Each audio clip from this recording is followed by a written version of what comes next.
As teorias lamarckistas não morreram, e eu vou explicar isso para você. Lamarck foi um biólogo do século XIX que dizia que durante a nossa vida nós adquirimos diversos caracteres, e esses caracteres são transmitidos para os nossos descendentes. Essa teoria afirmaria que a diversidade entre as espécies se daria à diferença de caracteres que cada um adquiriu ao longo de sua vida e foi passando para seus filhos. Essa teoria foi abolida quando Charles Darwin proporcionou para nós a teoria da seleção natural, mas ainda assim, com o estudo da epigenética, foi descoberto que ao longo da nossa vida nós passamos e adquirimos caracteres, e esses caracteres são possíveis sim de ser transmitidos para nossos filhos, às vezes de forma mais direta, de forma mais visível e indubitável, e às vezes de forma mais controversa, de forma mais difícil de perceber. E é isso que vamos abordar nesse vídeo. Então, epigenética é o estudo daquilo que está além da genética, é o estudo das mudanças na expressão gênica.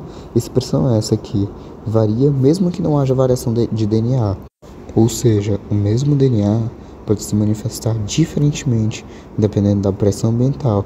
Essa pressão ambiental que se traduz em atividade física, estresse, condições de vida, hábitos que a pessoa teve e diversas outras questões. Dependendo das situações que nós passamos no nosso dia a dia, nossos genes eles podem ser estimulados a serem mais expressos ou menos expressos. O fato é que no nosso DNA temos algumas sequências que são nossas e vão ser passadas aos nossos descendentes. É um DNA puro, uma sequência que está lá e isso não muda. Mas aí que está, revestindo essa sequência, temos uma série de combinações químicas que os tornam mais ou menos ativos ao longo da vida. E quando ocorre o processo de divisão celular, esse revestimento é passado para as próximas células, ou seja, é possível que esses revestimentos, esses segmentos que revestem o DNA, eles podem sim ser passados por hereditariedade. É isso que a epigenética estuda. A epigenética estuda aquilo que, além do DNA, o que mais vai influenciar nas nossas características, no nosso genótipo e no nosso fenótipo. O que eu preciso que você entenda antes de você continuar o vídeo? Eu preciso que você entenda que, além do nosso DNA, que vai servir como se fosse um molde para nos tornar o que nós somos, esse DNA pode se expressar de forma diferente, dependendo das variações que nós precisamos para nós sobreviver.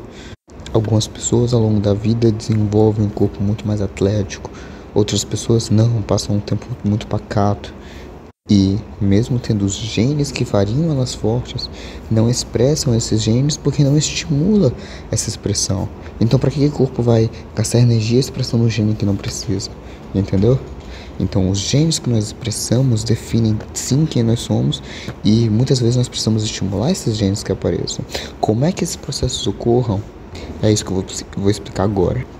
Existem uma série de mecanismos epigenéticos que proporcionam essa hereditariedade da expressividade variável. Primeiro vamos ter a metilação do DNA. O que é isso? O nosso DNA ele é feito de cadeias químicas, de moléculas diversas.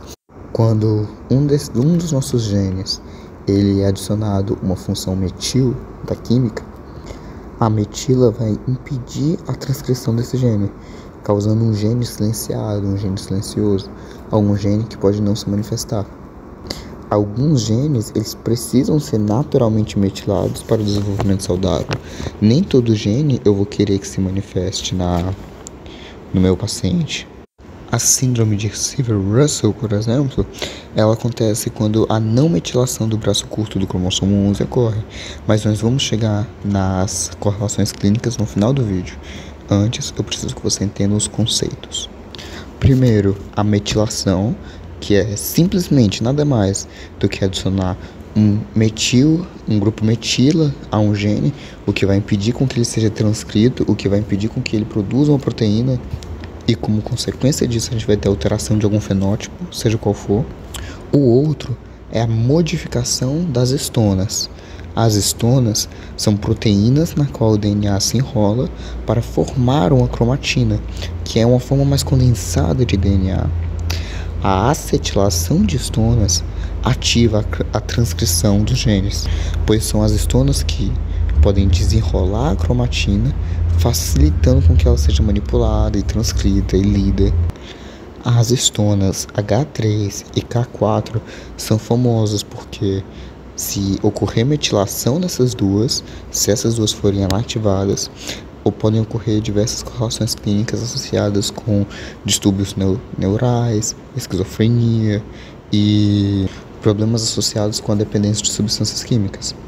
Outro mecanismo de epigenética é o silenciamento de RNA, feito por meio dos RNAs de interferência ou RNAs não codificantes. E como é que isso ocorre? Vamos ter os microRNAs, que são as subclasses de RNA que não vão codificar proteínas. Ao invés disso, eles são responsáveis por regular a expressão gênica após a transcrição. Os RNAs de interferência, eles podem atuar não só clivando o RNA mensageiro-alvo que eles visam, ou eles podem também impedir a tradução dele. Desse jeito, eles silenciam genes que, se expressassem, poderiam causar patologias. Com o que nós aprendemos até agora, já podemos entender a síndrome do X frágil, que é a causa mais comum de deficiência intelectual herdada, sendo também a principal causa monogênica de transtornos autistas.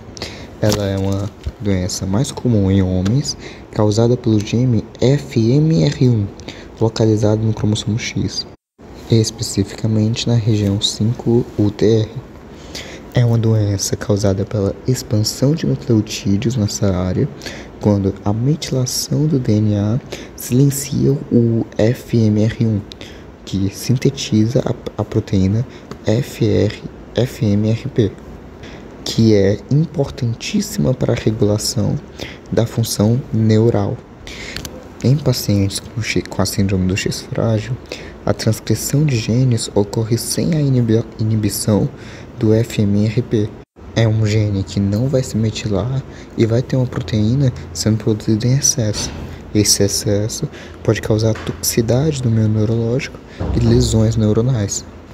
E é por essa razão que pacientes com a síndrome do X frágil podem apresentar sintomas como atraso na fala, ansiedade, comportamento hiperativo, convulsões, impulsividade e diversos outros sintomas. Agora, para voltarmos para os mecanismos, precisamos entender o imprinting, que pode ser entendido como um processo-chave fechadura. Entenda, para você nascer, o seu pai e sua mãe, eles doam parte do material genético deles para ti. Só que alguns trechos da mãe precisam sumir para que os do pai se manifestem. E alguns do pai têm que sumir para que os da mãe se manifestem. Em alguns casos, os dois permanecem ativos. Em alguns casos, um ou outro precisa diminuir para que haja um equilíbrio. Dessa forma, a manifestação de caracteres do pai e da mãe se equilibra e o indivíduo pode nascer saudável, porque os dois segmentos vão se completar. Um vai se unir ao outro, formando um código só, que é o seu código. O imprinting é a chave para o equilíbrio entre os genes vindo do pai e da mãe. Mas às vezes, o imprinting pode ocorrer de forma defeituosa. Algum gene do pai se manifesta e o da mãe também, e o esquema de chave e fechadura é todo prejudicado. Casos como esse abrem portas para várias síndromes, como por exemplo a síndrome de Silver-Russell. Ela está associada com a não metilação do braço curto do cromossomo 11 e a dissomia do cromossomo 7 da mãe, causando a ausência da parte paterna. O que isso significa? Significa que, dentre os genes da mãe, um deles deveria ter se metilado para ficar inativo. Dessa forma, o gene do pai se manifestaria no lugar dela e haveria o equilíbrio. No caso da síndrome de Silver-Russell, isso não acontece. Geralmente, os genes da mãe estão relacionados com a formação do embrião, enquanto os do pai estão relacionados com seu crescimento. Como nesse caso, a parte paterna vai estar ausente, pacientes com a síndrome de Silver-Russell vão apresentar crescimento e estatura muito menores.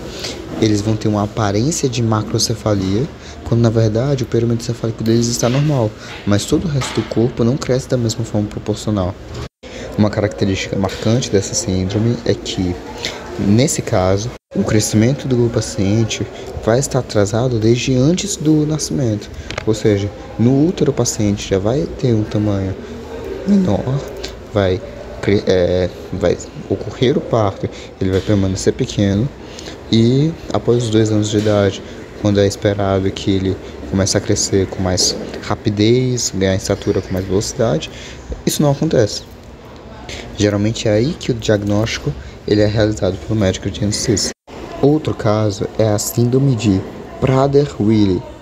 A síndrome de Prader-Willi ela é causada pela deleção paterna no braço grande do cromossomo 15. Nesse caso, vamos ter uma moderada deficiência mental, uma hipotonia neonatal grave, então o paciente não vai ter força, progredindo depois, conforme o crescimento, com hiperfagia e obesidade, além do hipogonadismo. De forma similar, vamos ter a síndrome de Angelman. Curiosamente, ela é conhecida síndrome de Happy Puppet na gringa. Por quê? Porque os portadores dessa síndrome possuem características de risos imotivados, ou seja, sem motivo algum ou de forma imprevisível, o paciente pode começar a sorrir e rir realmente. Outros sintomas estão deficiência mental grave, hiperatividade, ataxia e, em alguns casos, crises convulsivas também. E é causada pela deleção materna do braço longo do cromossomo 15. Por fim, como falamos muito de compensação gênica, precisamos ressaltar a importância do corpúsculo de Barr e a inativação do cromossomo X. O cromossomo X ele é mais denso e possui mais informação do que o cromossomo Y.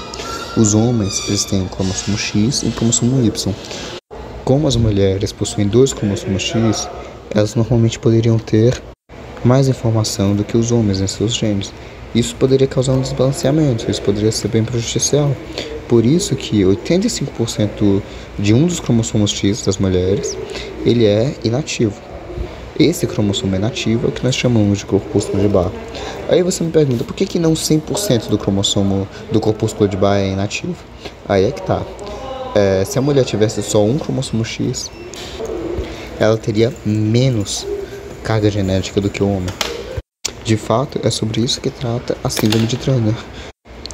Casos em que, ao invés da mulher ter 2 cromossomos X, onde um é o corpúsculo de Barr, ela tem somente um cromossomo X. Nesse caso, ela fica com deficiência de material genético e pode apresentar sintomas como baixa estatura, puberdade tardia, infertilidade, malformações cardíacas e algumas dificuldades de aprendizagem também. Certo? Esse é o vídeo inicial sobre epigenética. Obrigado por assistir. Não esquece de deixar o like e de se inscrever no canal.